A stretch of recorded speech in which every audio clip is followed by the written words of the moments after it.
Ladies and gentlemen, welcome back to the DCUO Sourcecast. I am, of course, Trex, and alongside me this evening, we have Super Patriot. What's up, everybody? We have Trick Tracked. What's up, guys? And we have Brittany. Oh. Okay. Your hello was like kind of like cut. Like it cut itself somehow. I probably just muted myself too fast. That's okay. So hello everybody. Hope everyone's having a good Friday. It's Halloween Eve, if that's a term. It's All Hallows Eve. There you go. That's the phrase. I can get it. I swear. I'm just a little tired. I'm sleepy. Actually, All Hallows Eve is Halloween. God damn it. Whatever. Okay. So it's All Hallows Eve. You would think because Halloween, it has Halloween is the shortening of All Hallows Eve.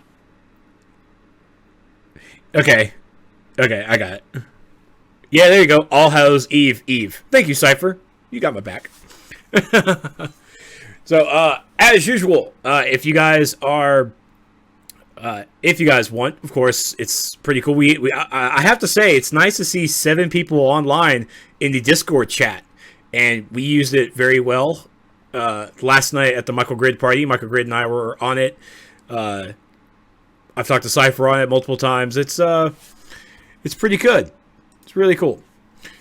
So if you guys haven't gotten Discord yet, be sure to go to discordapp.com to download it, and you can you can ask for the server link from myself or from anyone on the Twitch chat. Just ask me on Twitter, and I can shoot you the link. But it's pretty fun. It's free. It's a free app. It's great. So, before we get into all of our goodness, we're going to be talking about the R&D crafting gear. We're going to talk about the memories of the Owen survival mode, and we're going to look at the updates happening on test server. So, before we go into that, Soups, how's been your week? It's been all right. Not too bad. Just had myself a nice heaping plate of porcupine meatballs, which apparently somebody thought that they were made out of real porcupine. Oh, what? How was I supposed to know? I've never heard of that term before. Ever. Oh my god, it was Brittany? What? How was I supposed to? I've never heard of that before. Ever. This is also the shelter child, so... Now, we were talking I'm just a West Coaster. We were talking before the show, and she's like, about what time it was, starts. We were starting everything, and she's okay. I'm gonna go eat, and I'm gonna make myself something to eat. And I was like, yeah, I had some porcupine meatballs, and she's like, what the fuck? like, oh yeah, it's just meatballs with rice in them, right? And she's like, oh, and I'm like, did you think they were made out of real porcupine? And she's like, yeah. You gotta cut. What a noob. You gotta cut past the needles to get into that juicy, tender meat. Oh, Brittany, you give us smiles. How was I supposed to know that? I've never heard that term before, ever in my life. Shelter child. Or I just live on the West Coast. I mean, I don't know. It's not. Don't bring the whole West Coast somehow middle coast thing. Don't bring this. Nobody in my family has ever said that before, ever. I bet you if I was to ask them that, they'd be like, "What?" Exactly like I said. You know what it sounds like? It sounds like no one's been poor before. That's what it sounds like. Oh, we've been poor.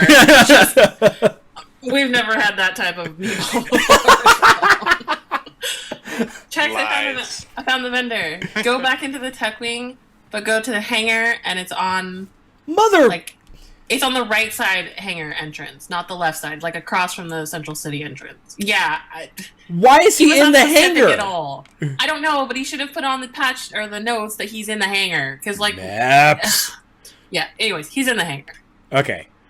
That gives me a starting point. Thank you, Brittany. Oh my god. No one goes into the hangar. Oh, I do, but not on that side. I go there for the CC entrance. I don't go on that side. Like, I didn't even know there was a side. No one there's two ways to get in there. I don't go to the other side because the other side has a CC entrance. Trek, how's your week been? Been pretty good. Just been playing a lot of video games, having fun, streaming. You know how it is. I do. It was nice to hear before we started the show that Trick was streaming on Unholy Matrimony, and it was nice to hear him say that as a villain. It was nice to hear that. Yeah, I had to actually end it a little early so people didn't actually get to see me beat it because we're still running it. Not a chance to see him beat it. So there you go. See, Brittany, when the show starts, Vagrant stops streaming. Oh! Vagrant wasn't streaming. He doesn't keep streaming his survival mode runs. Well, I told you we were doing survival mode. In the middle of the show. Told you we were doing survival mode. It's okay. Survival mode, I understand. Survival mode is more important. She needs to get that. She needs to get my cat! I did. I got two. And one of them will be deleted. I know. I'm trying to get Meps to send me, just to steal one of yours to send it to me.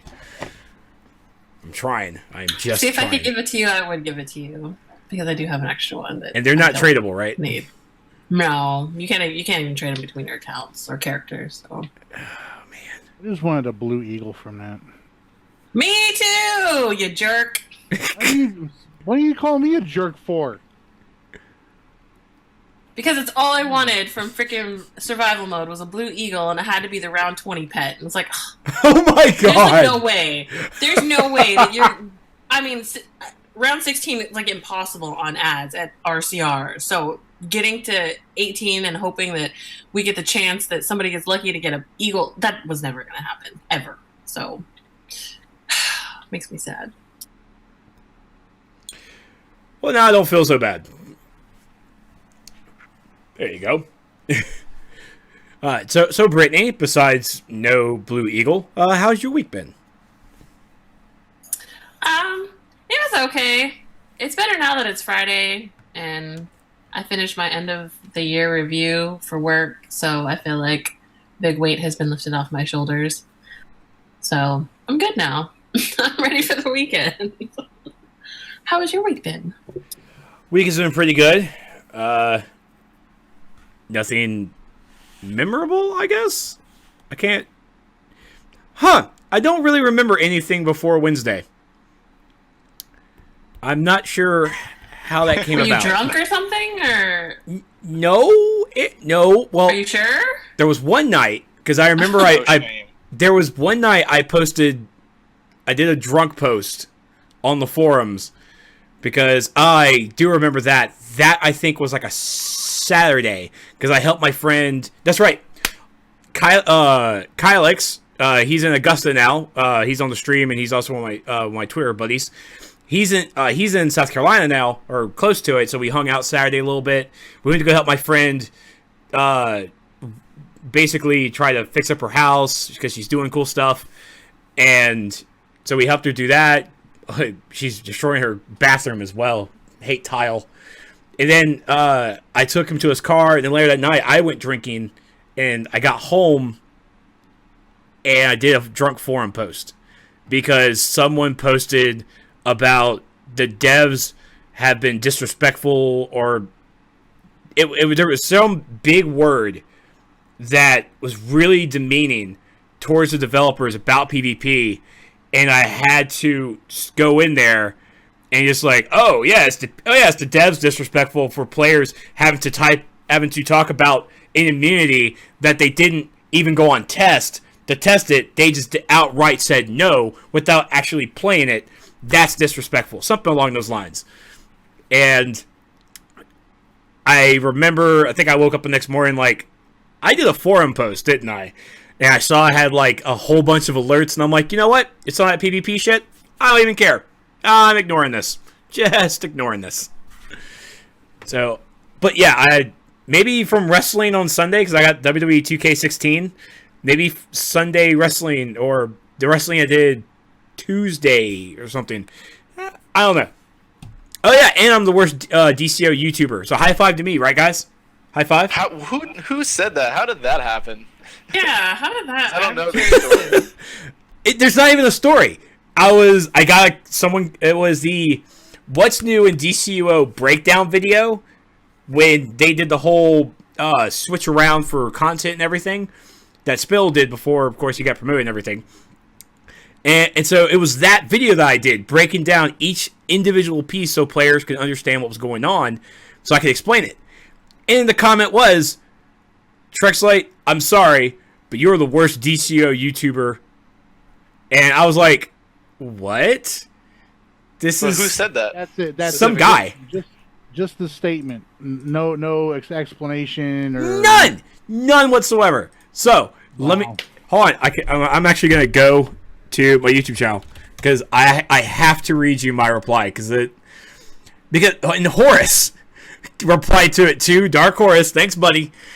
Thanks for defending me. And because when you see something like that. Oh, I'm sorry. This is the actual quote. Trexlight, I'm sorry, but you're one of the absolute worst. I missed an adjective. One of the absolute worst DCO YouTubers ever. Apparently, that's it right there. And so my reply, well, I'm sorry, but did you ever think that I'm just not the DCO YouTuber you're looking for?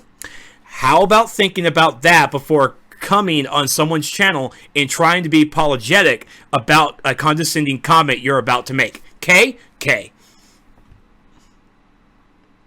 That's all it takes. And of course, Dark Horse came in and was like, hey, Trex is a classy guy. He won't say go F yourself, but I will. Go F yourself. Thanks, Dark. Thanks. But yeah, that was it. I'm like, where did this even come from?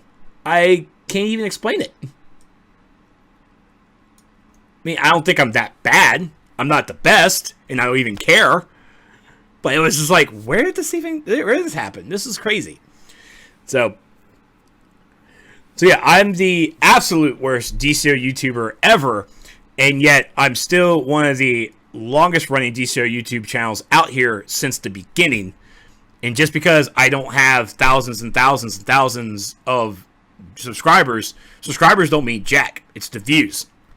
And even my views, I think my top video that I've just recently brought out is maybe at 500.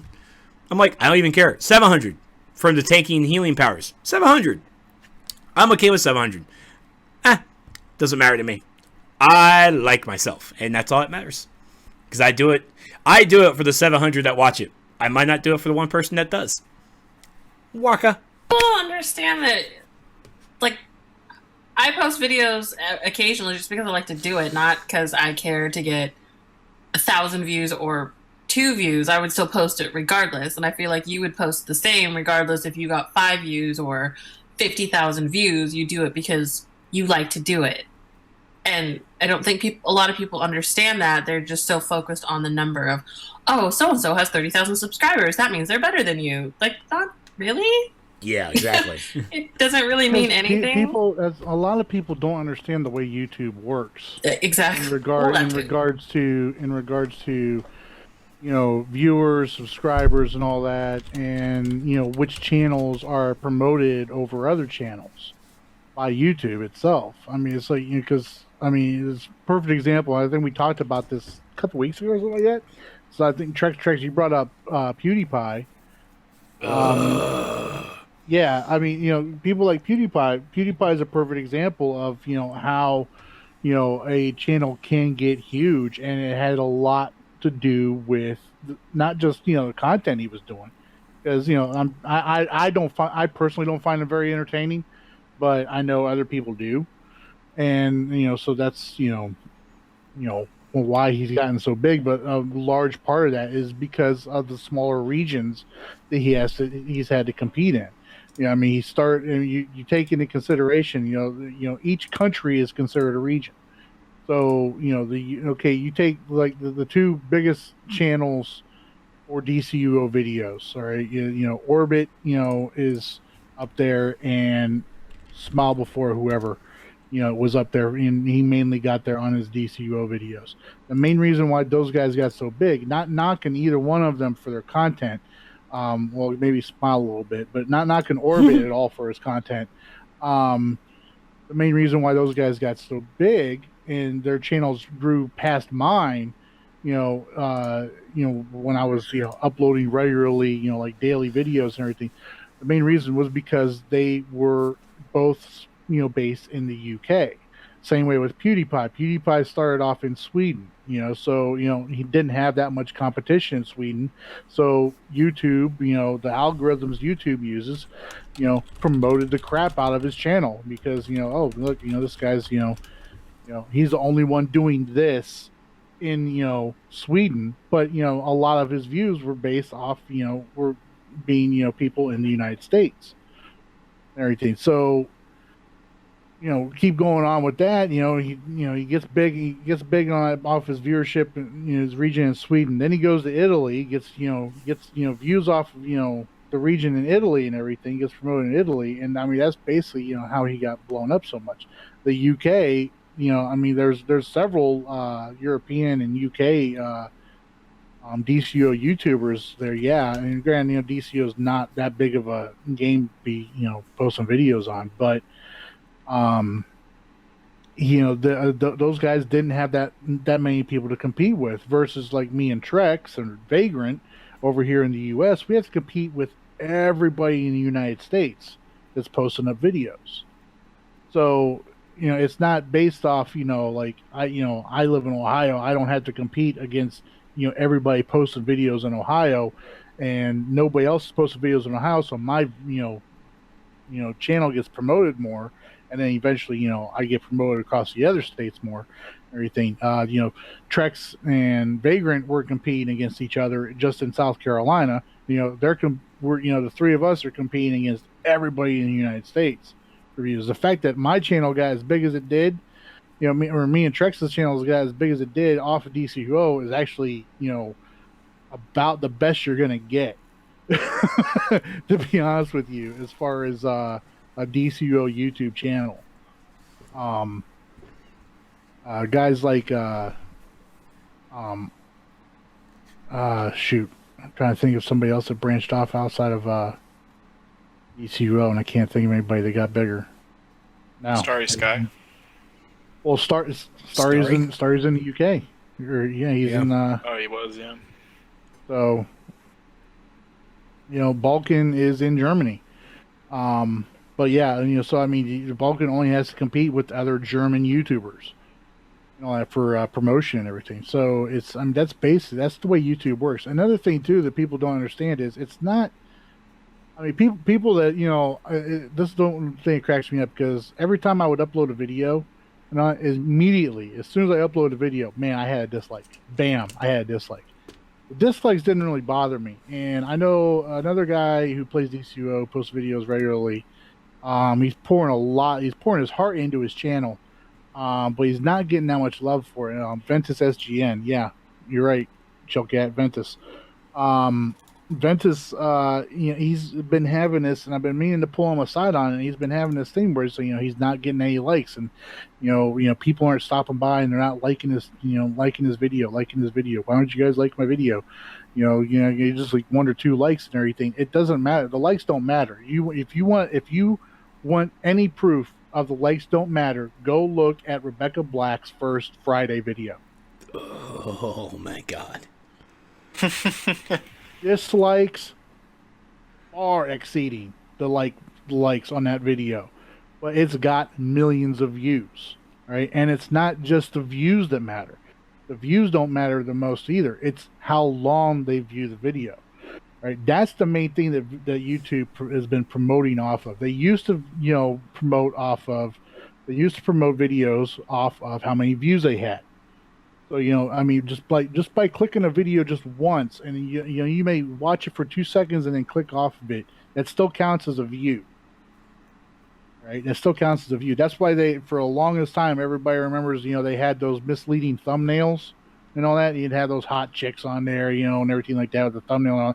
People would click on that video expecting to see what was on in that thumbnail, on there, and they were expecting to see that in the video, and they didn't see it.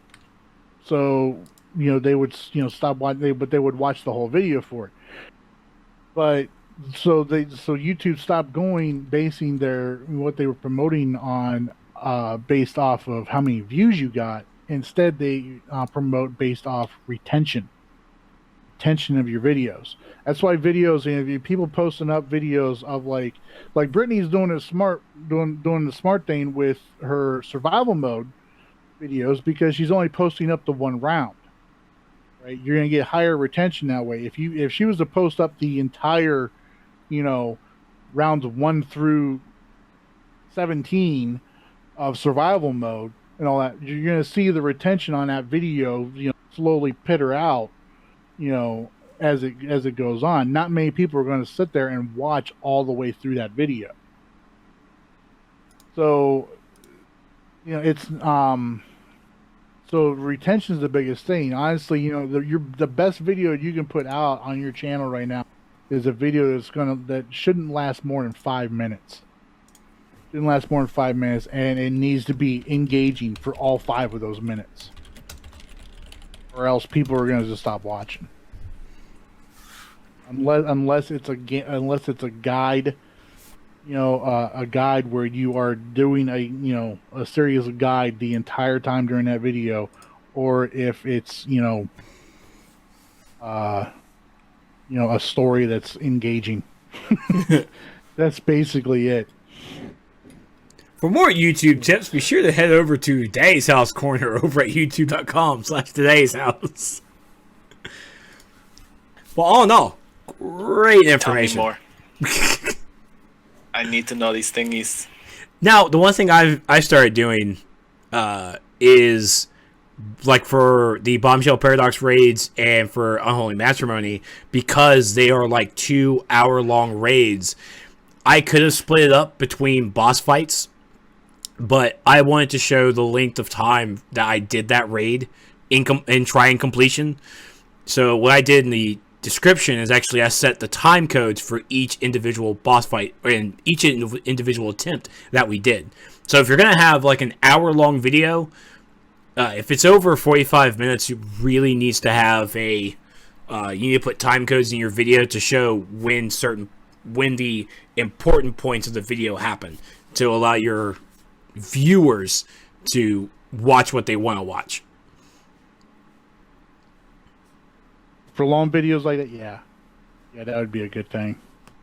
Like I said, so if you post a 10-minute video and people only watch 2 minutes of it, it's not going to really grab the YouTube algorithm or whatever it is they use for promoting videos and all. If you post like a 3-minute video and people stay there for like 2.5 minutes of it, they're just going to see that retention, and that's what's going to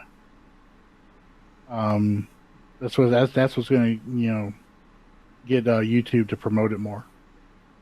Yeah.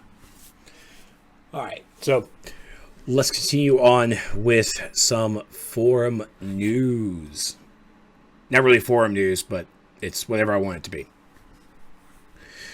So in the announcements for tomorrow, for 24 hours only. 24 hours only. It's treat or... Oh my god, I just realized you just call it treat or treat.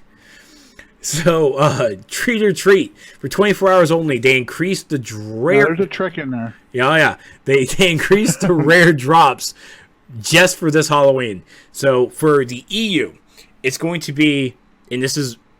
he puts EU, but he puts these specific timestamps on it instead of the CET, whatever. So, for Europe, it starts at 8 p.m. Pacific time on the 30th, and then it ends at 8 p.m. Pacific time on the 31st. For US, for us, it's going to be on October 31st at 4 a.m. Pacific time, and then it ends on November 1st, 4 a.m. Pacific time. So, my whole Saturday is going to be nothing but doing events and going to a haunted house, so I won't be able to play the game until like late that night. So I guess I'm going to have to stay up and try and do the treat or treat. So this is increased rare drops. So what does this mean? This means that in the modern content, where both the loot selection window and the bad luck limiter are implemented, you are not if you are not offered a rare drop on either of the first 2 bosses, you will be on the 3rd. So instead of like that whole 8 or 9 bosses, no loot, the 10th you'll finally get it. That's paraphrasing. I don't know the exact number because I don't care. So instead, it's if you don't get rare loot on the first 2 bosses, then you're gonna get on the 3rd. I'm not gonna put the word guarantee because God forbid something bad happens. I'm not putting myself through that. But okay, now this is where the trick comes in, because if you look all the way at the bottom, this little note right here, the note. The loot selection window and bad luck limiter are implemented in 8-player content in episodes 14 through 17 and in episode 16's 4-player content. There's your trick. You have to run the raids from episodes 14 to 17 and also Desecrated Cathedral from episode 16 for this increased rare loot to work. So, happy raiding, everybody. So you can't like go into Prime and hope to get the Helm of OP. And at this point in time, I'm really happy we don't have loot selection window then, because that would have been farmed endlessly. So basically, yeah, tier 7 raids and then Desecrated Cathedral. So yeah. So stay tuned to me on Twitter. I might, if I can get a raid together, we're going to do some raiding and try and get some loot from instances and stuff. Yeah. Good trick, Meps.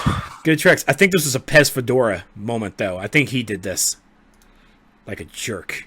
I've told him before. I was like, you want to, make some serious bank off replay badges. I mean, then, have like, double loot weekends or something like that. I think this is basically kind of it. This is as close to the... I remember that double loot bug. That was a good weekend. Dude, yeah. It wasn't... That shit wasn't just double loot. You could get it to double loot. That was like, you didn't stop running that stuff until they fixed it. Yeah. So, happy Halloween, everybody. Go out there and get the increased rare drops, whatever.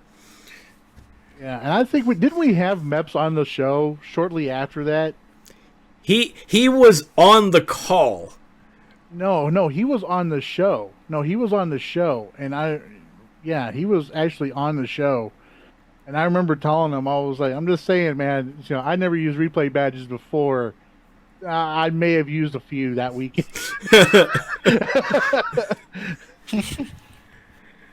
That's what you need. I'm not saying why, but never. So, you couldn't get into a group that wasn't doing it.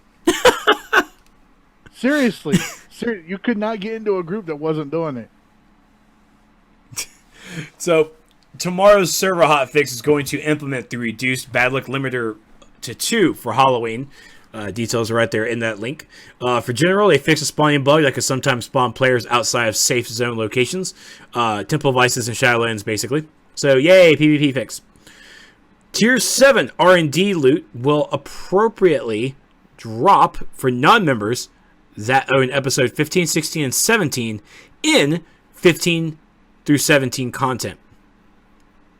Okay, that's a kind of that's a bug that I'm surprised it took us now to find. Wowzers. Next, raids and the Legends PvE. Nexus of Reality, the door to the final boss room will now open when the boss is defeated instead of after the artifact is released. And then for league halls, they moved the trio sparring targets to be closer together. This will help testing cone attacks. All right. Oh, that's cool. That'll help. Yeah, they did. I remember they did that on testing on the test server to help with the testing because I think Gadgets has fear gas. I think is a frontal cone attack, and I think Quantum was having that issue as well. So, all right, guys. The good of the good gander of the goose. I destroyed it, and I don't even care. Introducing the R&D... nope, we're going to skip. Yeah, because it leads into test server stuff. We have to talk about it first. Introducing the R&D Gear System.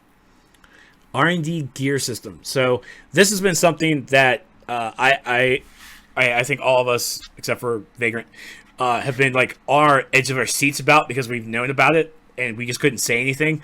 Thanks NDA. But whew. Okay. We're Dicks. So we're gonna try and get through this. So hashtag best in R&D gear. Or best gear in R&D. I did mess up that hashtag, didn't I? Oh well. Best gear in R&D. So with the R&D gear system, this is how it works, all right? You play your content. You defeat your bosses. You loot the gear. And, of course, if you don't want that gear, if you don't need it, you can't wear it, you will salvage the unwanted gear, breaking it down into new components. And then you will convert those new components into the rare gear you do want using R&D plans. So the R&D gear system expands the existing R&D and salvage systems to offer new and complementary progression paths to the same rare gear that you find in large group content. So the alerts, the gear for the rare gear you get from the alert and from the normal raid, you'll be able to create it with the R&D crafting system. R&D gear system. There are multiple words. All right. So why R&D gear? They're implemented in direct response to the feedback. Again, they listen to the feedback and frustration surrounding loot, randomness, and the progression. So, as you know, episode 18, currently on the test server, is the start of a new 3-month cycle. And so this is what episode 18 is going to bring. New gear release schedule, okay? Starting with episode 18, all quality levels of each gear slot in each cycle will be released in the same episode. This means that each piece won't have a replacement until the next cycle or 3 episodes later. As an example, episode 18 gear will not be replaced until episode 21. They phrased in another way, this expands the time between one piece of gear's launch and the launch of its replacement to at least 12 weeks. I already used the example. My example maps. Increased drop rates. Brittany, hold your applause. With episode 18, the rare gear drop rate has been increased by at least 40% when compared to episode 17. This means more rare drops, less common drops, and that's before we even get to the R&D. All right, Brittany, applause. Yay. Thank you, Vagrant. Chicka-bow! Gives me a reason to go over to the crafting station. Amen. All right. So, I did not even see this until now. So, starting with episode 20. Okay, because that's where the weapons drop. Duh. The weapons will no longer drop individually. Instead, you will receive a weapon reward box as a drop, which, when opened, lets you choose which weapon you desire.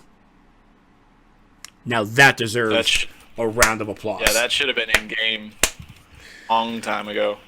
Long times ago. But it's K because it's common.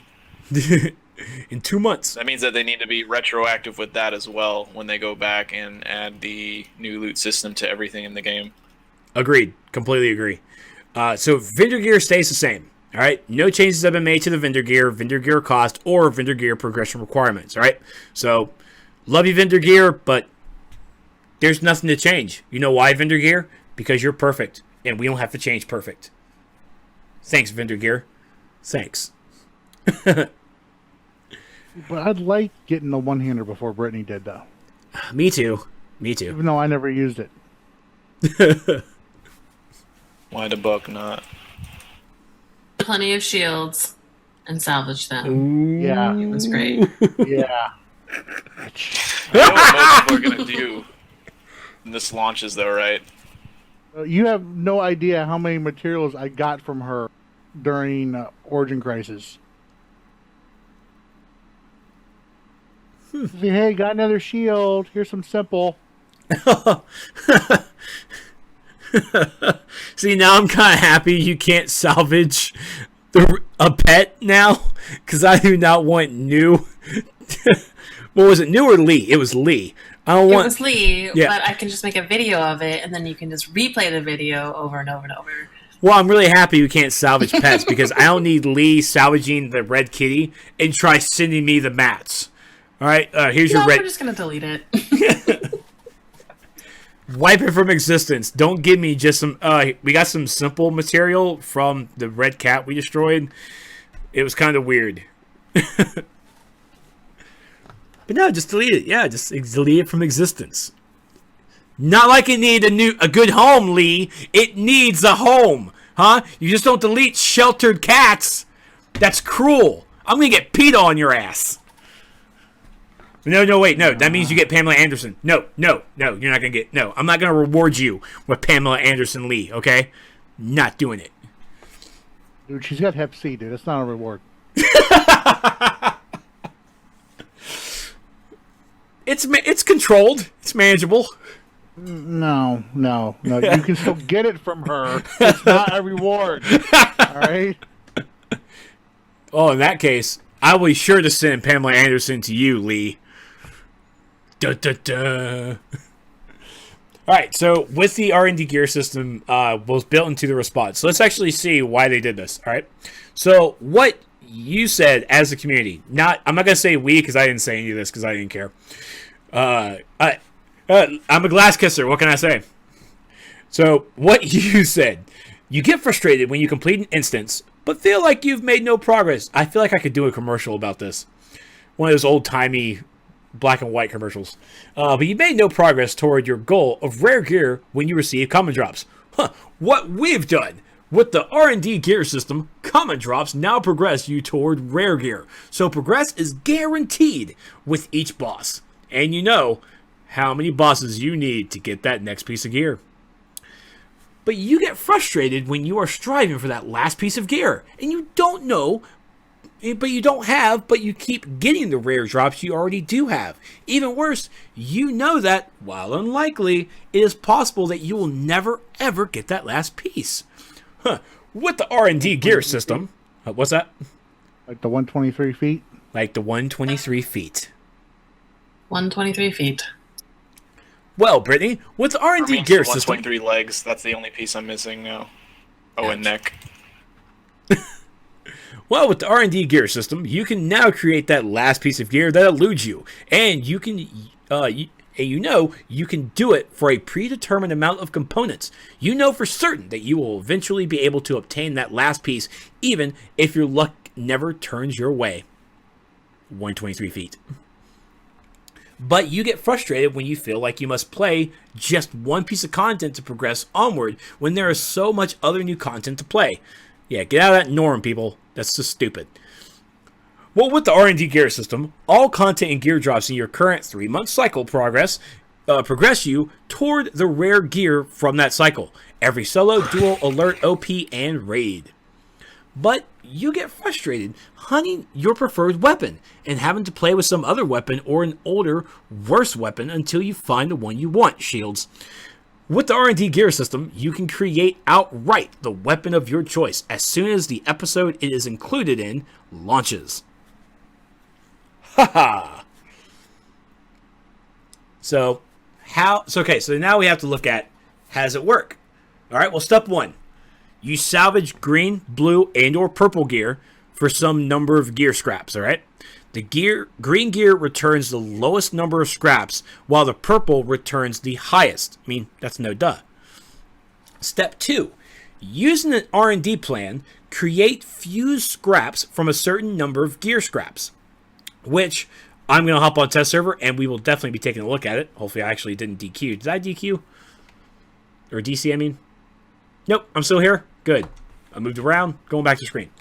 Step 3, purchase matter enhancers and R&D plans with marks of victory. So you still need your marks of victory. So hold on to those, kids.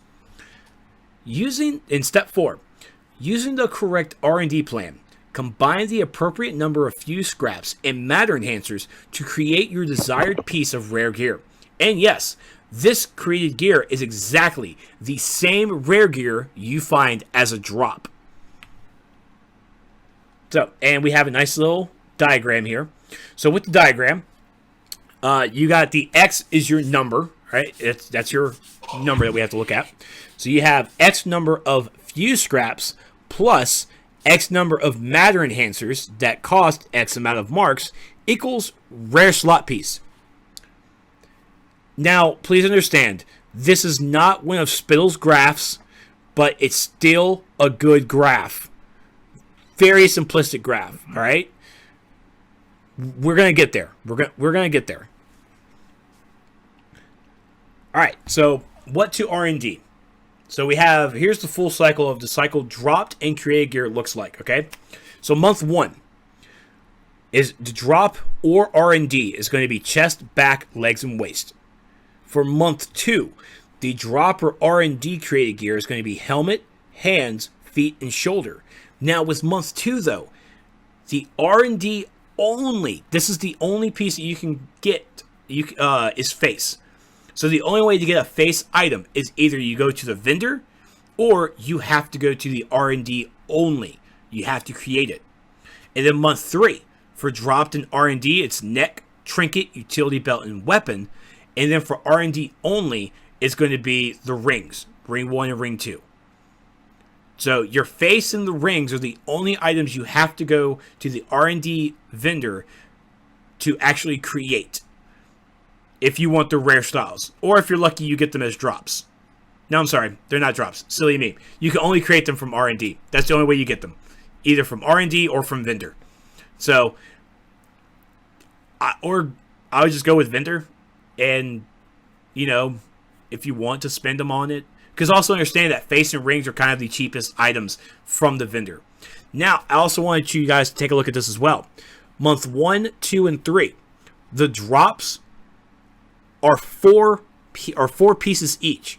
This simplifies the loot that you're going to get from content. So you basically have a 25% chance now to try and get one of the rare loots.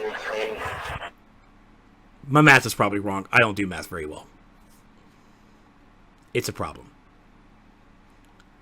So before we go into the expectations, how do we all feel about R&D so far? I mean, it all looks good. It all looks good. I mean, I'm gonna have to actually do it, figure it out, you know, because,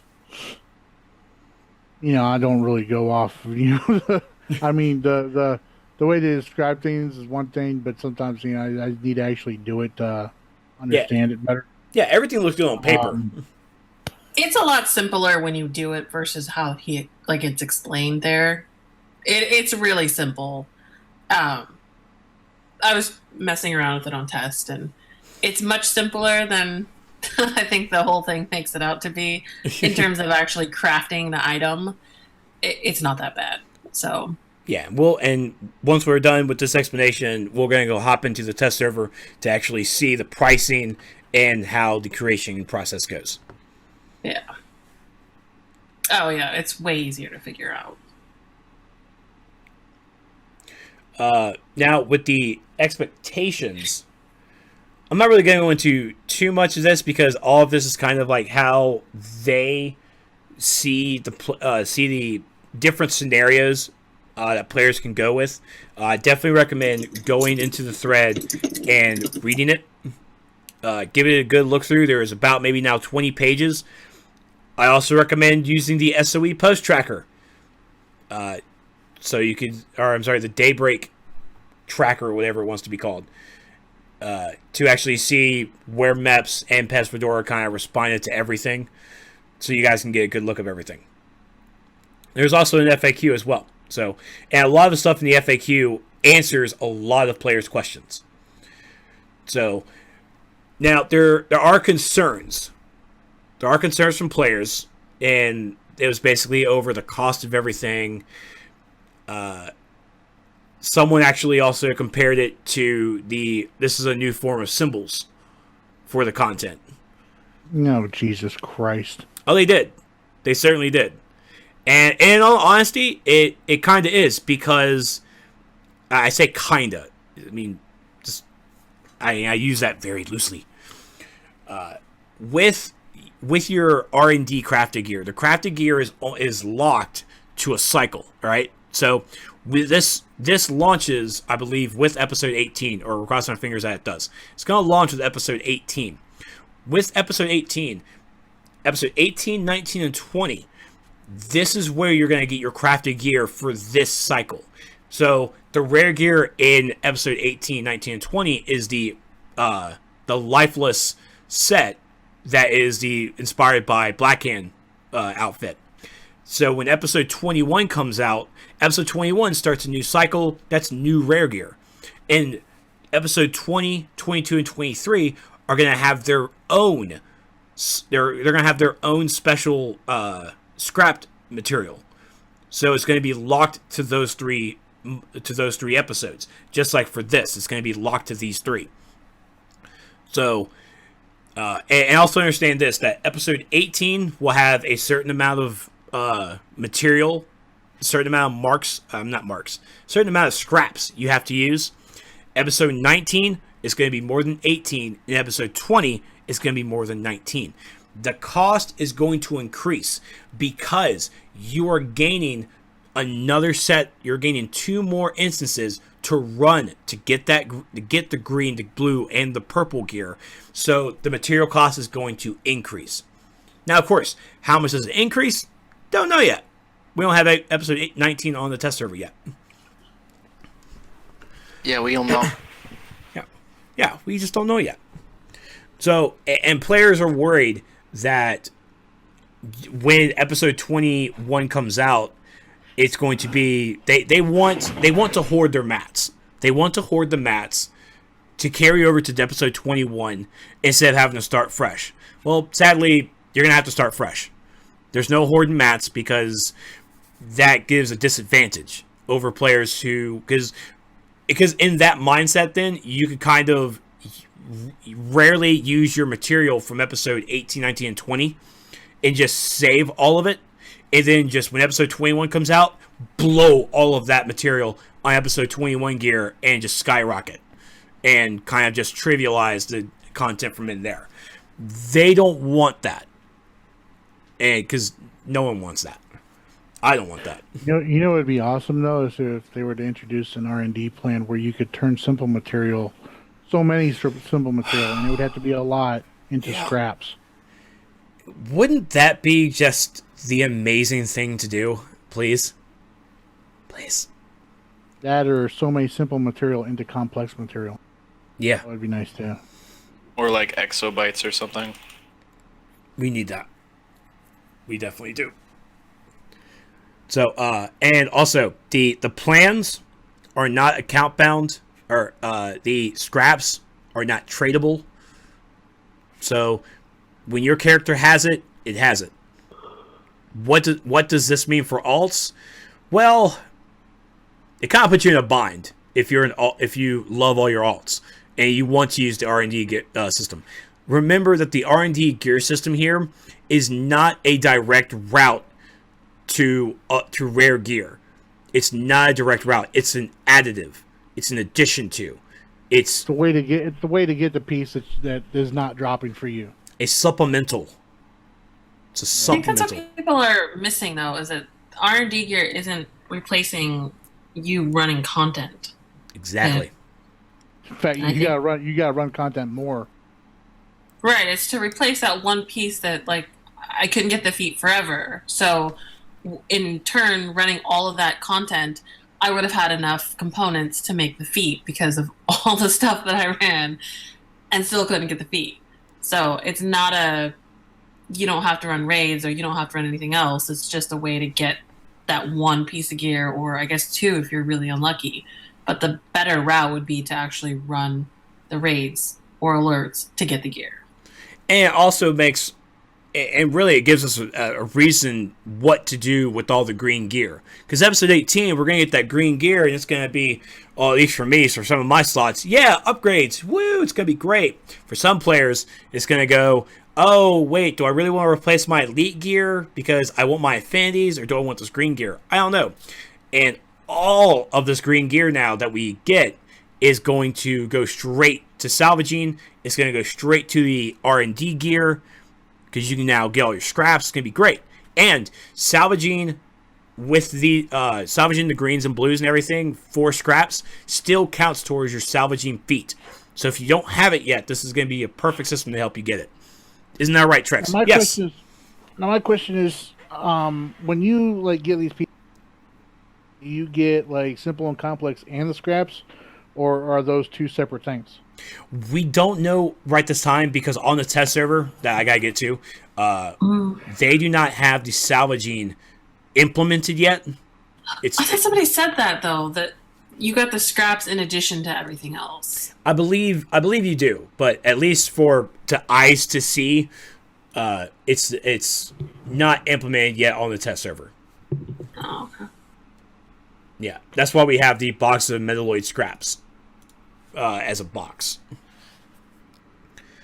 But I understand why players want this to kind of be account bound, but this is a system that, and trust me, everyone has gone with the route. And there was another post talking about where, you know what, they don't want to do it because you don't want alts. You can go to multiple alts, run the content, and then send them to your main.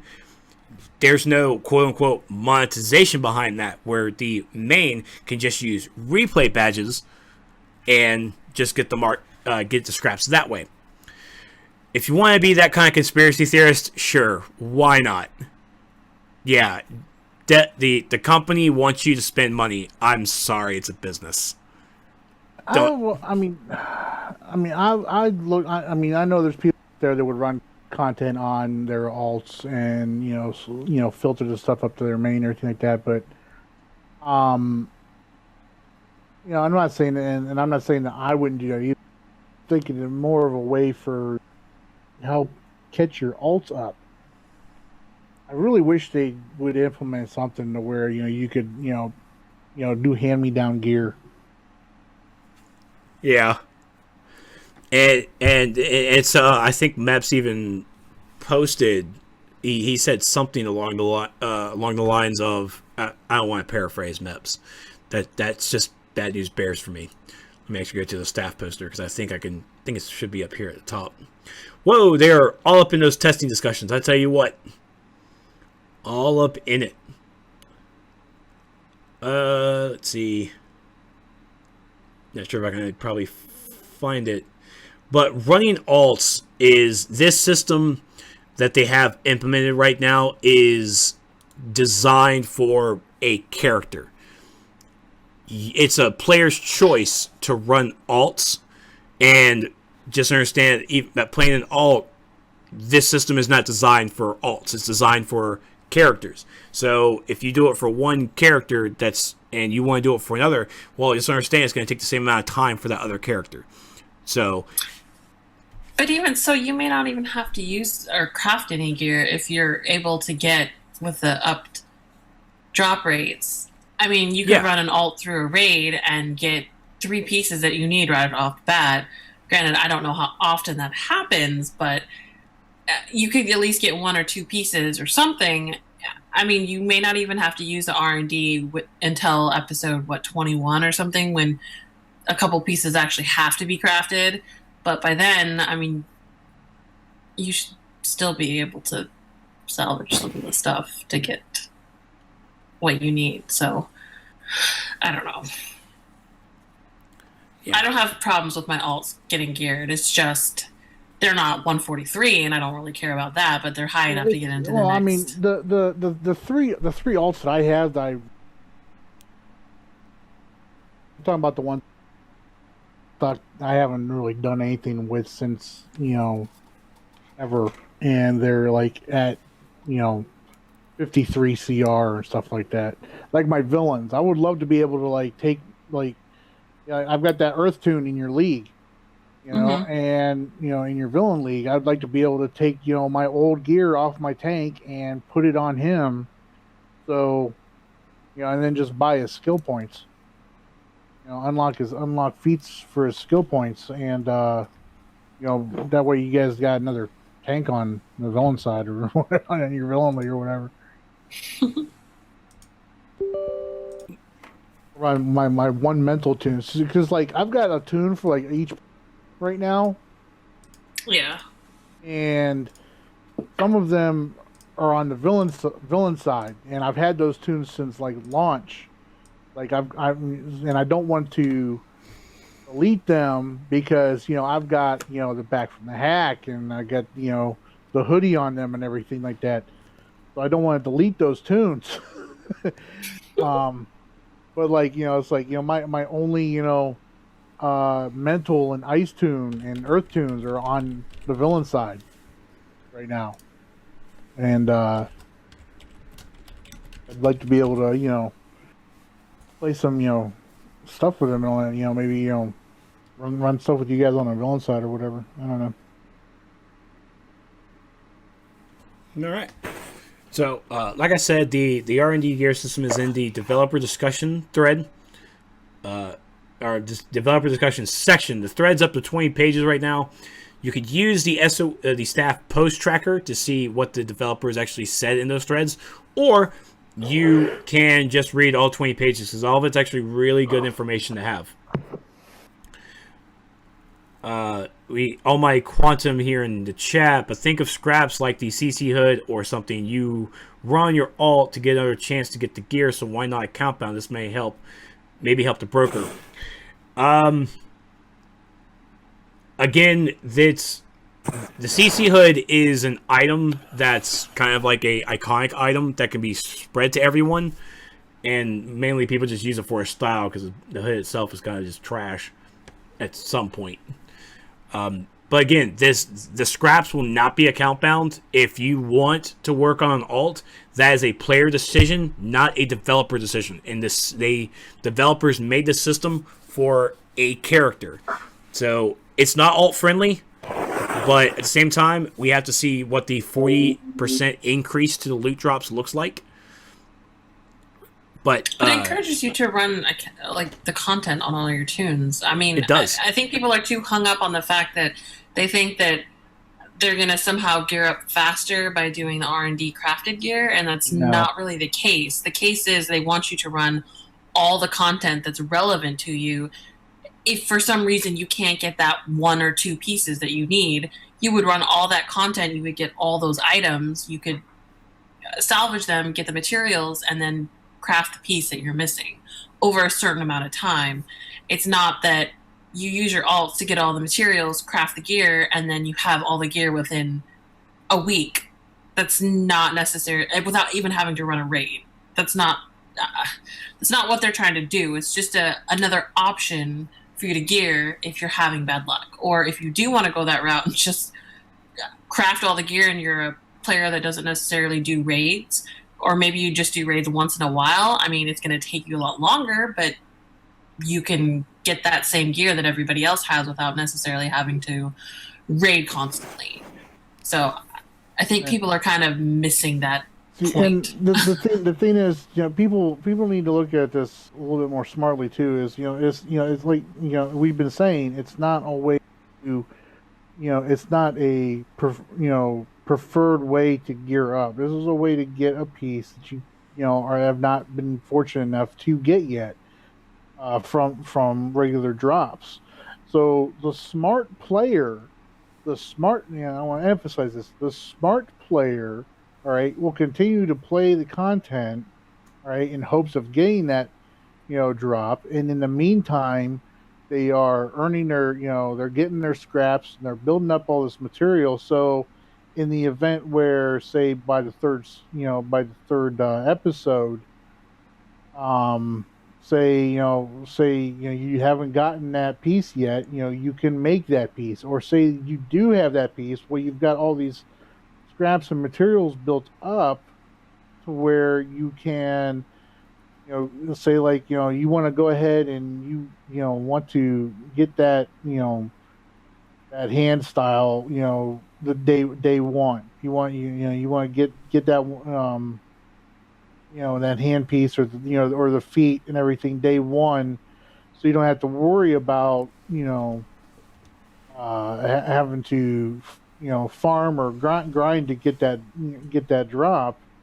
Then you just go ahead and make that, and that's a way that you could jump yourself ahead. But it's not something that you're gonna say, well, I'll just keep grinding this content out and I'll just craft it, because it's gonna, without replays. I think did they say on there on the main thread, yeah, about what about replays? Well, I mean, how long are they expecting you before you can 6 weeks. Masterpiece. 6 weeks. 6 weeks without replays. So yeah, I mean, it's not and no, this is, I mean, but I mean, they're not saying that you have to use replays. We know everybody will.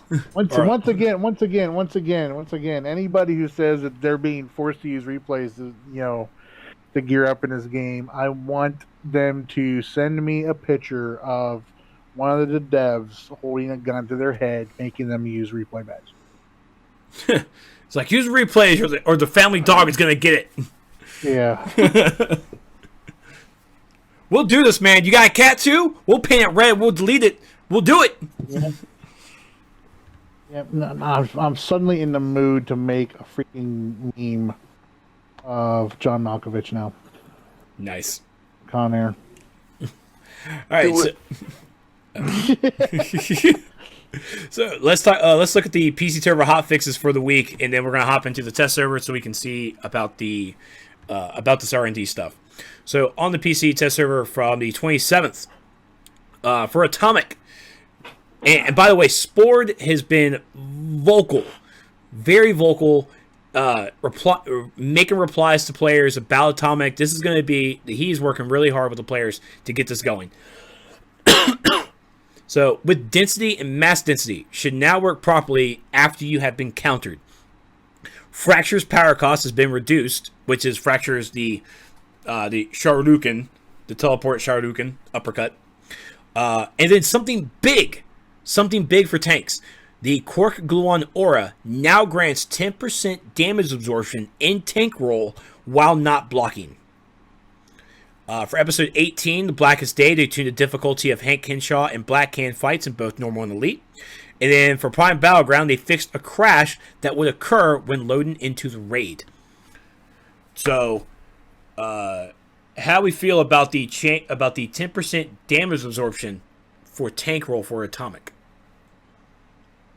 I know we really haven't gotten like hands-on with a tank tanking instances with it, but just for wording, I mean, are we okay with the tank with this tank having now a 10% absorption?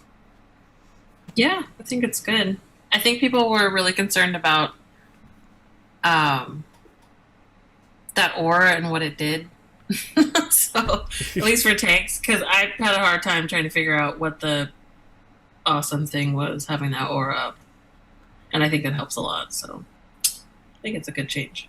Okay. The aura gives you heals, by the way, if you didn't know. Well, yeah, but I mean... It's like, what else does it do? I think that's good. Yeah. It's like, I think it's a good change. Does it, like, make me coffee? I mean, what else does this aura do? It's just, this is horrible. 2% health is not enough. It's not enough. So on the PC test server hotfix for the 29th, the atomic for PC test only reduce the damage of all atomic combos while doing advanced mechanic damage. Ooh, this actually no one's using atomic combos. No one's gonna take the risk of getting countered when you could just use the Geiger Blast or Geiger Beam advanced mechanic and just call it a day. Just do it how Quantum does this. 1, 2, 3, 4, and then big explosion. For episode 18 for Blackest Day, they added more visual indication of the size of the Book of the Blacks. Oh my god, the Book of the Black is in there too. Oh, it's gonna be... Where's my black ring? There it is. I need to hold you. Added failsafe to the rank's security construct in the Lisa fight so that he... What? Damn it, Meps. It's only a hotfix, so it's okay. But, Lisa is a woman. So it's Lisa fight so that she shouldn't get stuck. Shh. Thanks, Meps. And then for the Elite, the KO'd Black Lanterns in the Black Hand fight should now stick around for longer in the Elite mode. And then finally, we come into today's hotfix for the test server. It's a pretty big one because it also gives us our next look at the Legends PvE event, which is Paradox Wave. You can now begin to groan in unison. That's funny.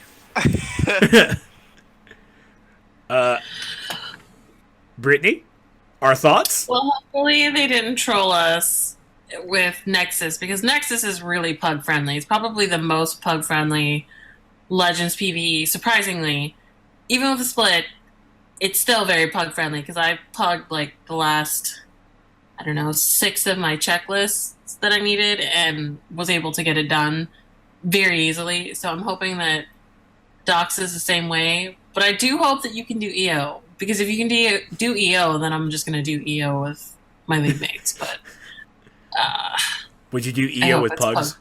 No, hell no. She's crazy. Did you hear that? She did not just say no. She sung it. She had a melody with that no. That is not happening. Someone bust out the screen quartet so they can just go ahead and bust this out, give her a nice melody.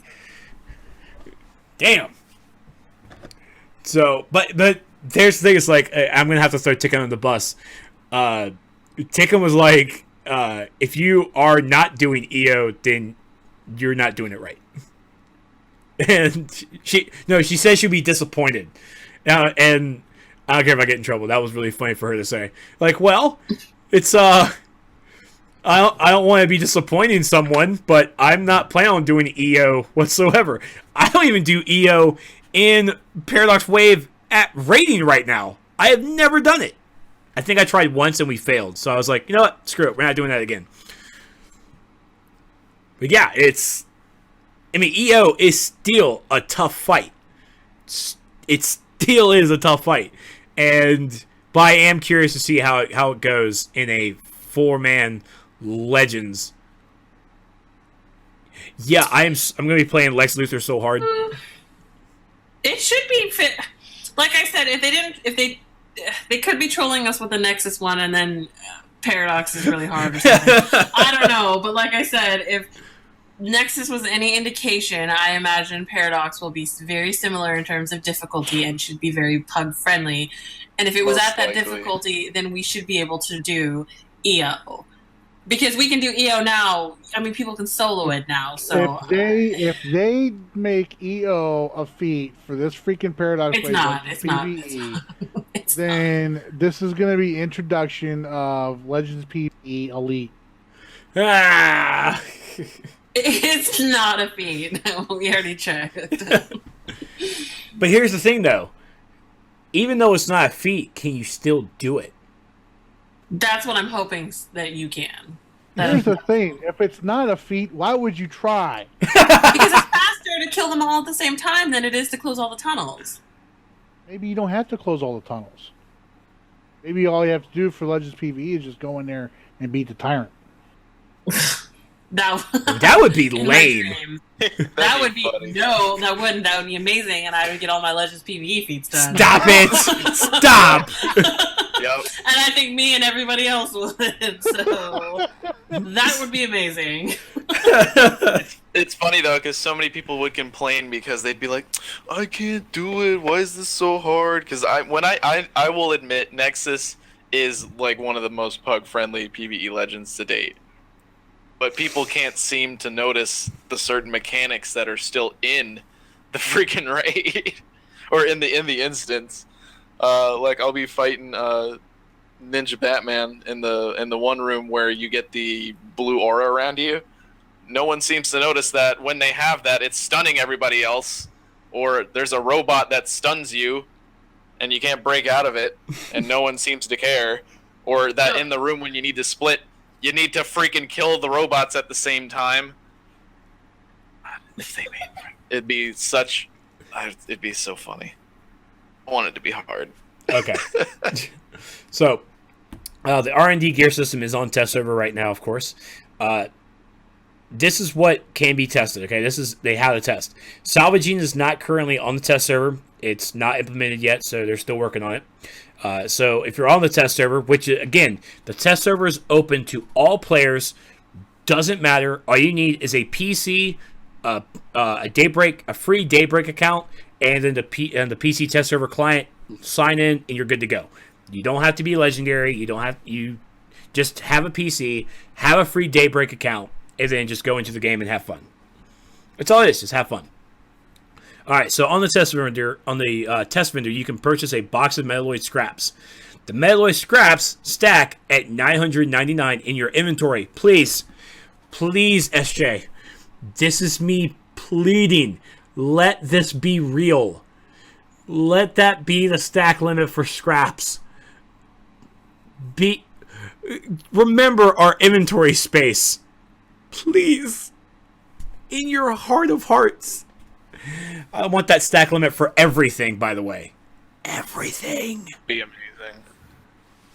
Alright, so the fused metalloid scraps. So you head into episode 18 vendor in the tech wing of your headquarters. Go into the hangar in the tech wing. He's over there on the opposite side of your central city. And then you'll find the R&D plan for the fused metalloid scraps. At any R&D station, combine the metalloid scraps into fused metalloid scraps. Alright, so each fused metalloid scraps take 100 metalloid scraps. This is going to get redundant. I can feel it. So 100 metalloid scraps equals 1 fused metalloid scrap. For the R&D gear from the episode 18 vendor, purchase the appropriate R&D plan for the piece of gear you want to build.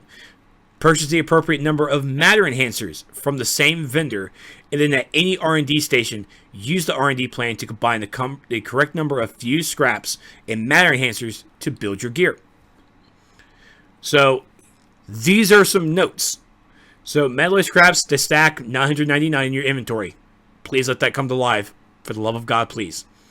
When salvaging your common green gear, it returns a minimum of 2 metalloid scraps and can return significantly more.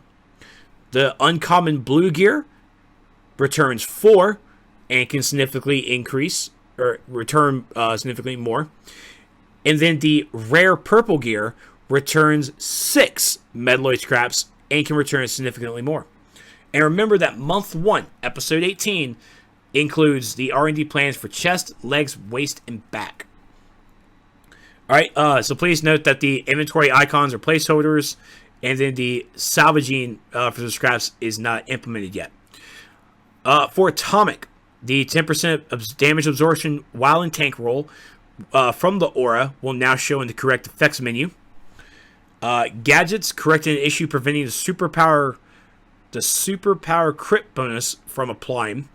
It then slightly increased the time you have to apply consecutive power interactions in order to trigger Gadget's advanced mechanic damage. And I believe for episode 18, Blackest Day the 8-player operation. I feel that these are all fixes coming from the live stream that they did with Orbit on the EU PlayStation side, doing a live testing. So this is what we have. I believe this is directly from that. So the difficulty of the normal mode increased by some, the elite mode increased by more. Tweaked Blackhand's corrupted energy to help make it more visible. They raised the turrets in the Lisa Drac room up to... There you go. Yeah. They increased the turrets up to solve issues where players occasionally wouldn't do damage when they attacked them. Added messaging to help players identify when the Book of the Black, has started appearing during the Lisa Drac fight, as well as to help players identify where it appears. Oh, it's so good. Oh, the Book of the Black. And then fix an issue where players could potentially survive the Book of the Black. Oh my god, I have to do this raid. Oh, I need to pull my ring. I'm putting on my ring. Ooh, I'm fanning myself with the ring. Okay, so that's all that crap from the forums. Hopefully I did not DC. I probably DC'd. Did I DC? Yep, I DC'd, so I gotta load it back. I knew it. It took too long. I knew it. So we're gonna hop onto the test server so we can actually take a look at this. Is Vagrant's Little Black Book in the game? If it is, do we have anything to fear from it? Yes. It would span a whole trilogy itself, and it would be very fetty. Chillcat, how much math has Trex done to figure out how much to salvage to guarantee getting the Black Hand set? I will have to create an Excel spreadsheet because I don't want to do that math right now. So the Excel spreadsheet, go. Actually, I probably should do that and post it on the forums for people to ignore and just say it was a waste of time. It's exactly what I should do. My black ring feels really tight because I never wear it. It's actually hurting a bit. All right, so like I said, over here on the watchtower, stop it, Brittany. So over here in the in your tech wing, in the hangar, episode 18 to 20 vendor. It's right over here. You know, because it's equipment supplier 181920. So we will go into the vendor. You can see that the Shock Jock style set is here. I'm going to actually take a look at that chest piece real fast. Oh, God, that chest piece is Fetty? Is that how you say it?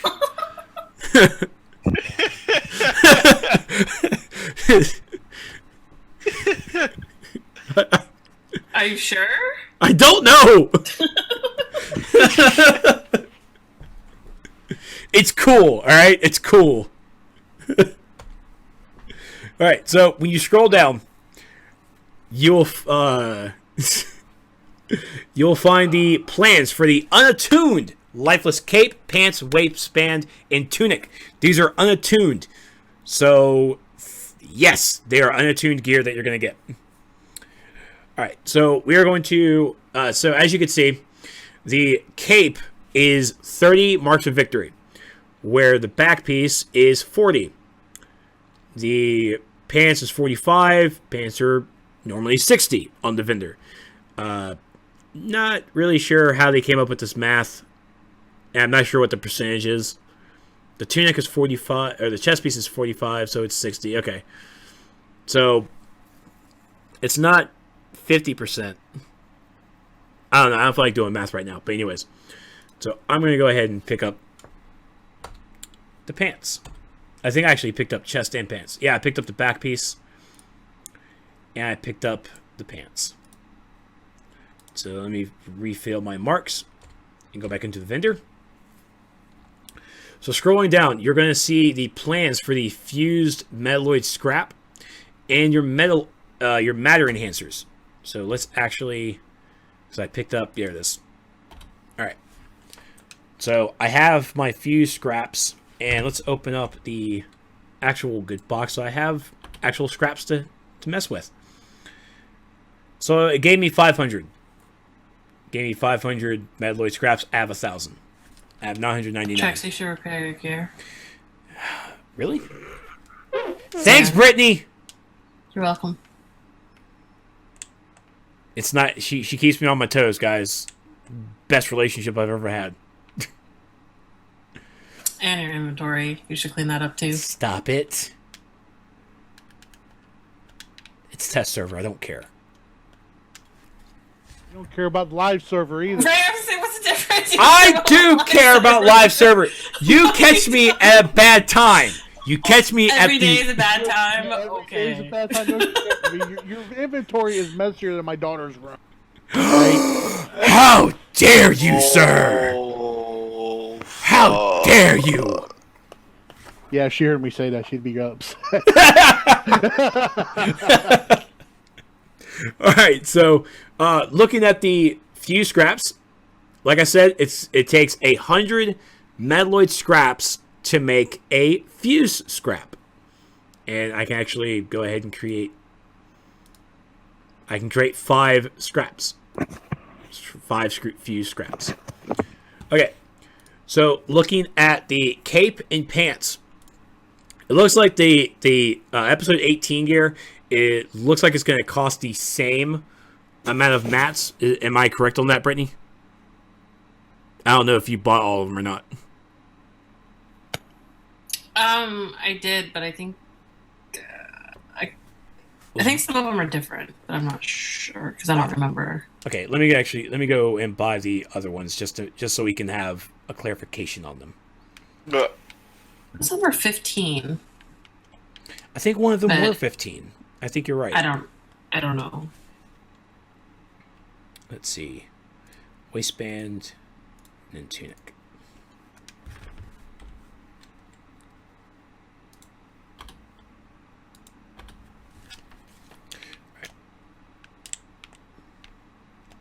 Are these the actual marks for the plans, or is that going to be adjusted? Or Those are the marks for the plans, yeah.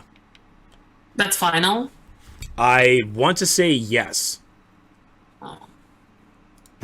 Is it too much? Too low? No, it's actually a lot lower than I thought it was going to be. Okay.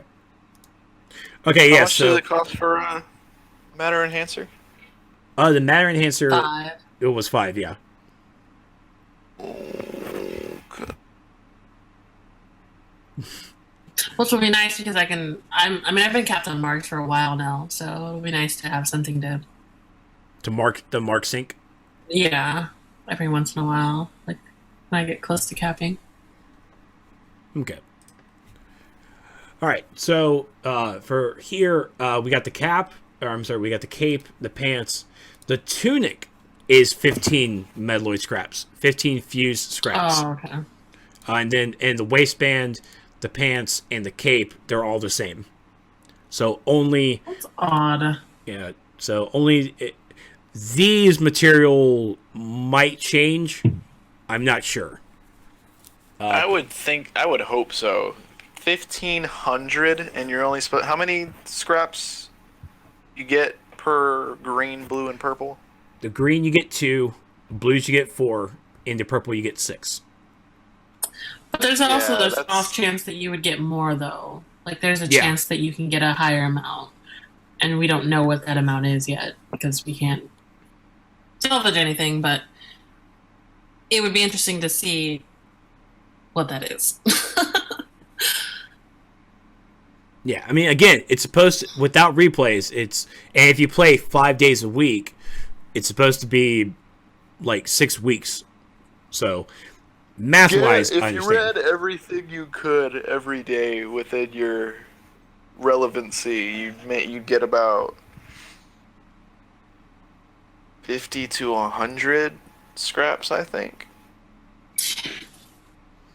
Yeah, but again, this path isn't supposed to be like super easy, so you're not supposed to get it after like a week of just running stuff. I mean, it's something that you would continually be doing if you're looking to get that, last piece or whatever. Like, I don't know. I mean, I run a lot of stuff, and I would probably have a bunch of the materials like already to stay or to craft something just by all the stuff that we run. So it's, I don't know. It's not meant to be quick, and it's not meant to be like super slow so that you can get it at the very end of the 3-episode mark. It's just supposed to be that thing that you can do if you're missing that one piece, let's say. Yeah. Yeah, it's and remember that the only way to get the Metalloid scraps is they will only come from salvaging gear in episode 18, 19, and 20. So right now with episode 18, we have the raid, the Elita raid, and the duo.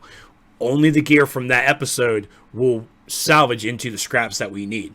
Marks wise, you're gonna want to run a lot of all your 12 pieces of content, maybe even more depending on your CR, and you want to go get those marks in order to buy the plans and to buy the matter enhancers that are needed. Because with the cape, the pants, and the chest, that's 9 matter enhancers. That's 45 marks of victory you just need for one of these pieces. The marks aren't going to be the issue. The matter enhancers aren't going to be the issue because that is just a mark sync, and that's good because we need another mark sync. The scraps are what's going to cause players to really focus their efforts, kind of thing. Now, also remember as well that this is only for 18. When 19 comes out, that will bring us a solo. It'll also bring us an alert. It will bring us 2 more instances that we can salvage in order to get more scraps. So I'm thinking, and again, this is within that 6 weeks because a month is only 4 weeks. So by the time episode 19 comes out and you start running more of that content in addition to 18, you start salvaging more. In the middle of 19, you should have that one piece. You should have enough material to create that one piece that you are missing from episode 18. So I am definitely probably going to have to create like a spreadsheet or something because now the spreadsheet. What? I'm sorry. I want to try and better myself as a human being. Nerd.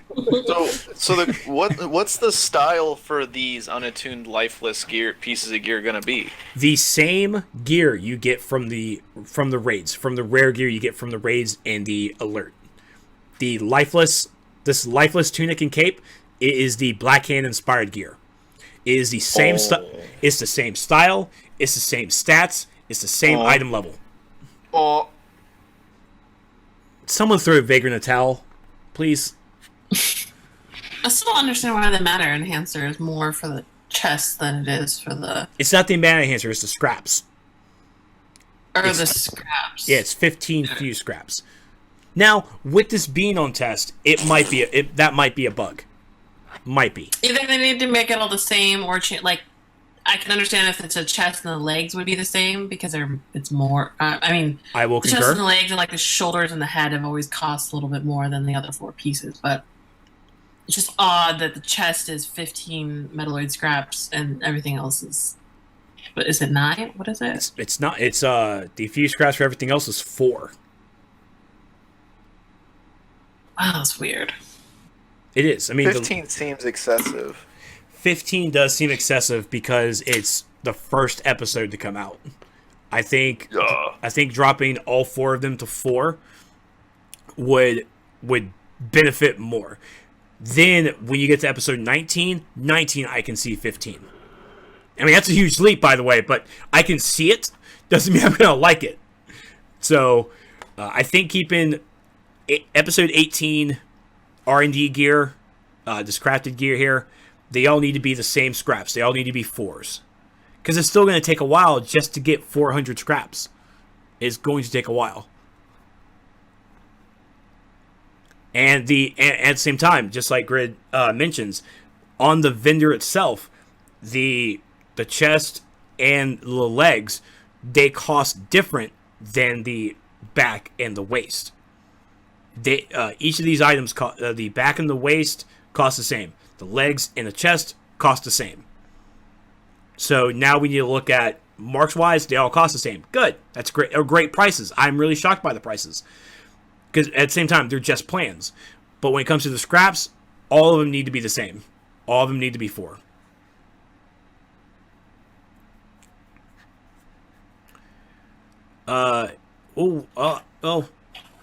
What's the CR percentage for chest? For that 150% for the entire CR? I don't know, but I know the chest, legs, and weapon are weighted the most. And then it goes like the shoulder and head, and then back, waist, hands, feet, and then the rings and the trinket. Like that would be the order that it would go. But I don't know that actual percentage. I'd have to search through those posts. Chillcat says chest is 12. Okay. But still, I could see them lowering the amount of the chest, but then making the chest and the legs the same amount of metalloid scraps. Yeah. It would just make more sense. I don't know. That's just really weird that the chest is 15. Yeah, with this being the first weekend on test, I definitely feel I'm gonna hope it's a bug. If not, and if I don't get that chest as a drop by the time 19 comes out, I know exactly what I'm making first.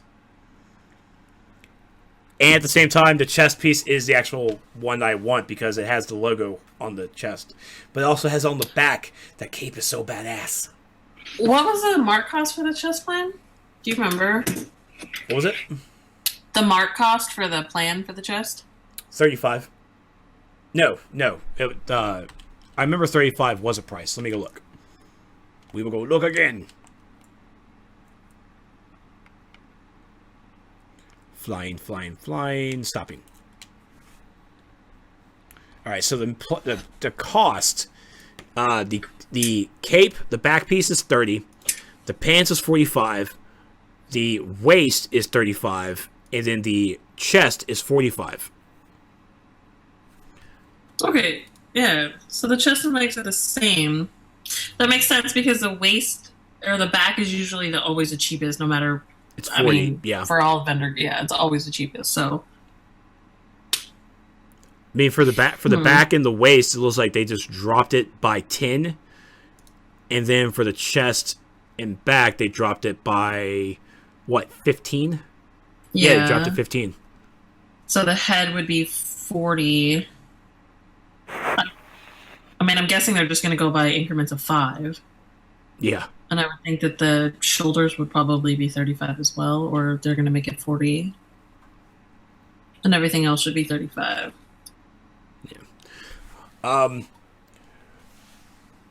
We got Dutch from Legendary. Do you need to do this in Legendary? No. You do not need to be Legendary. These are, as you can see, there's no cash requirement whatsoever, so you can just go out there and use your marks and just buy the plans and go have fun. Boom. Kid Devil, so I basically can craft a CC hood. No, because this is not backwards compatible. This is not retroactive with older content. This is only for episode 18 and plus. Whether or not they go retroactive with it would be nice, but it's not going to be to the point where you're going to get a CC hood. I think it's going to pertain to, especially for the older stuff, it's going to pertain to the gear you get from the gear. Why would anybody this stuff to get the CC hood? I did not know that. I did not know Cold's hood is still that popular. I did not know. It's mostly popular. I don't know. Brittany, probably how many hours more. It's Brittany's fault because she makes it look good. No, it's mostly popular with all the freaking 1v1ers and PvPers. That's weird. Which, just a bit. I don't know. CC hood equals midgets crack. Wow, Sartic. Wow. I am not talking about the hood in Central City. Does Central City have a hood? I did not see this in the show. It looks so peaceful there. Well, kinda. There is no visual surgeon. I don't even know what the hell that is. Again, villain style. It's the vendor or villain PvP style. It is really cool. It's a really cool style. Again, this is not retroactive. This is not for the previous content. This is only for episode 18 and up, 18 and going forward. And again, at the same time, if they implement this for older content, it's only going to be rare gear from drops, from the raids, basically, because alerts didn't do rare drops back then. This is only going to be basically from the raids, so you could finish up your Amazon gear from like Throne or Hades or something from those raids, from Happiness Home.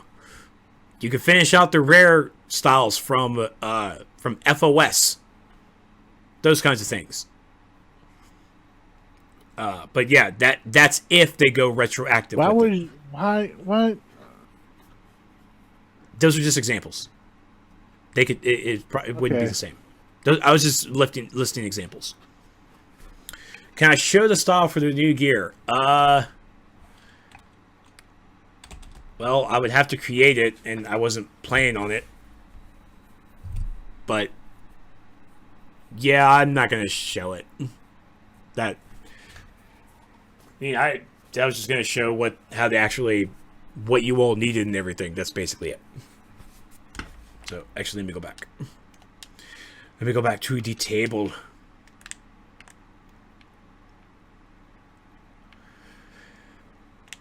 Boom. All right. So, like I said, the plans you'll buy from the vendor, the matter enhancers you'll buy from the vendor, and then the scraps will be coming from the green, blues, and the purple gear you get from everything. Well, maybe I don't want to craft it, Grid. God. Fine. I will craft one. And it will not be the tunic. It will be the cape. So, let me go back and buy some matter enhancers.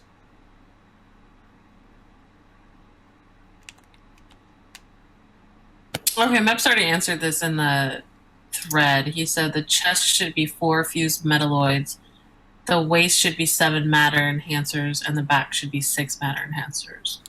Wow. So the metalloid scraps should be the same for everything, or metalloid whatever should be the same for everything. It's just the matter enhancers will be different.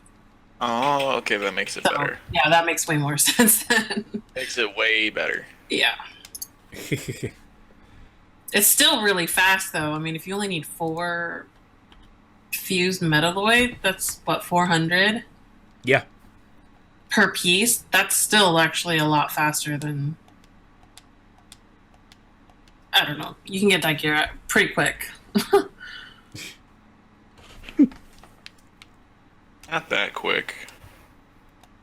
It'll be with the quickness. It'll still be kind of quick, depending on... I mean... I understand if you're only getting like between what is it 2 and 6 or 2 and 2, 4, and 6. 2, 4, and 6. But that doesn't.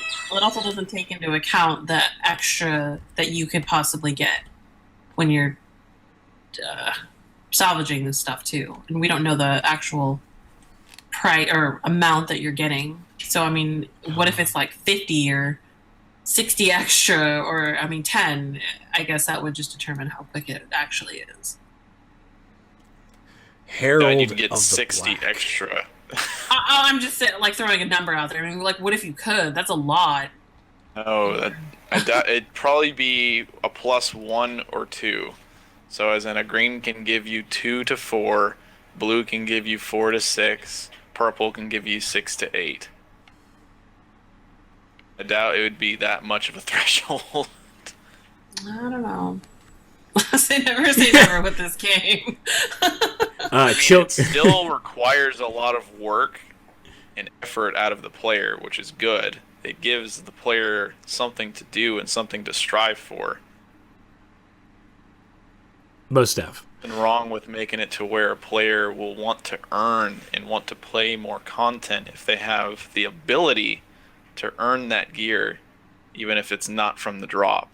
I think the rare gear should just be all R&D gear anyways. No more drops. We all be R&D I would gear. love that. I would love if the best gear was vendor gear again, but we all know that's not going to come back. Nope, because we have R&D, best gear and R&D. Yeah, if anything, I would like it if we could craft the best gear. That'd be cool. That's how it is in Elder Scrolls Online. You craft the best gear. So this right here is the back piece, the Herald of the Black style, inspired by Black Hand. It's just in my atomic colors because I'm atomic. Yeah, you atomic. I am. Even the back piece is so badass. Crazy son of a bitch. What the hell? What? So good. Cannot wait for Blackest Day. Cannot wait. That will be the raid that I'm gonna, every time I stream, I'm like, all right, who's up for it? Let's replay this bitch. Who's up? Huh? Let's do this. Black Hand needs to go down. I'm upped. I'm pumped up for this. Yeah, let me just be a hero real quick, even though I'm playing villain side. Yeah. Yeah. You do that. Yeah, see, he even has a style too. So, all right. So that is it for. Oh my god. What's up? I'm sorry. I'm on the game right now on live and run DC. And one of my league mates, she can tend to be Spunky? Vocal? yeah. She just we were in here with this healer and she was like, hey, you looking for you want to join? He was like no thanks. And so we're in the middle of the boss fight. It was when she asked him, right? And our troll went down. And she's like, never mind, you let the troll die. And I'm like, oh my god.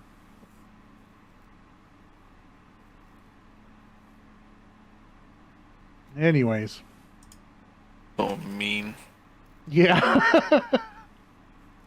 It's like, never mind, you let the troll die. You probably wouldn't have kicked anyway. So I'm like, Jesus. All right, so for everyone sticking around, we want to thank you guys for watching for that. I hope you guys have learned the stuff. And if you guys have any questions, be sure to head to the forums and go to the R&D threads in developer discussion or in the test server section to give feedback on everything. And I will try and create like a spreadsheet or something tomorrow if I'm not busy playing One Piece Treasure Cruise on my phone, because I like One Piece and it's a fun mobile game. Really fun mobile game. And I feel about that.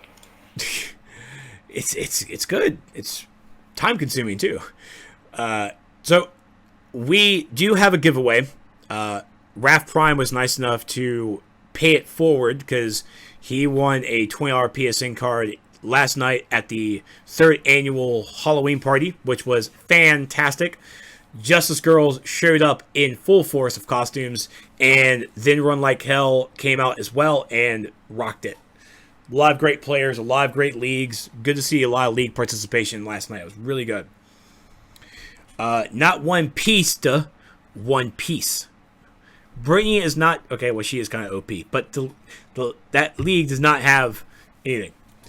So we have a $10 PSN card giveaway. She's not in that league anymore, anyways. So. That's true. That is true because she's smart. So we're gonna end the show real fast, do our little sign-offs and everything, and then we're gonna start the giveaway. So don't move from your computer chairs or your PlayStations, wherever you're watching. Even your Xboxes. Xbox has it too. All right, so shameless plug time. Be sure to follow us on our social media at DCUO Sourcecast on the Twitter and the Facebook. Just type it in, you'll find us. Be sure to find all the VODs over at youtube.com/Trexlight in the Sourcecast playlist. You can also find the MP3s over at Trexlight.com on the DCUO Sourcecast webpage, or you can go to iTunes and find us there. And if you guys have any questions or anything, just email us at dcuosourcecast@gmail.com. We didn't do any community guests tonight. We went through a lot of great information, so we'll try and grab someone next week. If you guys want to be on the show, be a community guest member, be sure to download Discord. It's our voiceover program. The information, if you type in !Discord in the chat, the information will pop up so you guys can sign up for that. It's completely free, and it's a lot of fun. There's a lot of great players here. Soups, where can we find you? You can, of course, find me at youtube.com/thedaddy'shouse. I'm also on facebook.com/thedaddy'shouse. I'm on the Twitter at the Daddy's House there, and you can find me occasionally streaming here on Twitch at twitch.tv/thedaddy'shouse. Vagrant, where can we find you? You can find me at Facebook /TrickTracked. You can find me on YouTube /TrickTracked. You can find me at Twitter at TrickTracked. You can find me at Twitch, streaming almost every single day now, at twitch.tv/TrickTracked. And I think that's it. I'm not really going to even mention Tumblr too much anymore until I start working with that. Brittany, where can we find you? You can find me on Twitch at Brittany_ or Twitter at Brittany_206 or on YouTube /Brittany. Trex, where can we find you? You can find me over at Facebook /Trexlight, over on my YouTube channel at youtube.com/Trexlight. You can find me especially on the Twitter at This Is Trex, and of course you guys need to be following me over at my Twitch channel at twitch.tv/Trexlight. All the fun things. Before we go, Vagrant, what is next Saturday? That is the charity stream. That certainly is, that I have not signed up for. Oh! It is on my to-do list, on my board to do this weekend, to get my information together again and sign up for it. I also have to get with people to try and figure out what I need to do. What games wise? I know I'm going to be playing a lot of Smite because I have early access keys to a new game from Hi-Res Studios called Paladins. It is a first-person shooter MOBA. Kind of like Overwatch, I guess. I don't know. I haven't played it yet. So I do have some giveaways for when I play the Smite. So I have some early access keys to give away there. But yeah, next Saturday on November 7th is the Extra Life live stream event across the Twitter lands, across the YouTube live stream lands, because that's a thing now. And a lot of players are going to be doing some 12, 24-hour, 48-hour streams all day long, all weekend long, to support their local children's hospitals. So, TrickTracked is going to be doing some live streams there. I know I'm going to be doing some live streams for my local children's hospital, so be sure to follow us, be sure to donate, and if you guys want to join in on it, I will have information for you guys. If you tweet to me on Twitter, I can give you guys the information, the website to go to, and I will hopefully have my Extra Life page up by the end of the weekend, so I can get that prepared, and all week long I'm going to have to probably prepare for it. It's going to be a long week of commands, of graphics. It's crazy. You already get your graphics, Vagrant? No, I have to make them. Well, you it did. Won't be too hard. You did get the logos from the website, though, right? Yeah. Okay, good. It's just Extra Life. Yeah. Okay. You want to see CVB on stream again and Scream? Okay. I will see if I can get Stevie B back on the stream. So that's it for the Sourcecast. I have to hit the stop button on recording so we can start the giveaway. So I want to thank everyone so much for watching, and we will see you guys next week. You guys have a great weekend. Bye. Boy.